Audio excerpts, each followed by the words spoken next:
दर्शक मित्रों, एक भारत न्यूज मीडिया में आपનું हार्दिक स्वागत है। ईडर में स्टेट मॉनिटरिंग सेल ની ટીમે ઇન્ટરનેશનલ કોલ સેન્ટર પર પાડ્યા દરોડા। ઈડર બરવાવ રોડ પર ભાજપના પૂર્વ ઉપપ્રમુખના બંગલામાંથી ઝડપાયું ઇન્ટરનેશનલ કોલ સેન્ટર। મુકેશ સોલંકીના બંગલામાં છેલ્લા 3 વર્ષથી ચાલતું હતું ગેરકાયદેસર ઇન્ટરનેશનલ કોલ સેન્ટર। છેલ્લા 3 વર્ષથી ભાજપના નેતાના બંગલામાંથી ભાડાના મકાનમાં ચાલતું હતું કોલ સેન્ટર।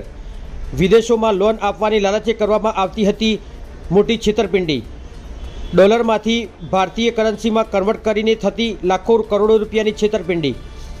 સ્ટેટ મોનિટરિંગ સેલની છેલ્લા 15 કલાક કરતાં વધુ સમય સુધી ચાલી હતી રેડ દરમિયાન એસએમસીની ટીમે 40 mobile phone, 12 laptop, 4 high speed router, headphone, charger, cable સહિતનો મુદ્દામાલ કર્યો હતો જપ્ત।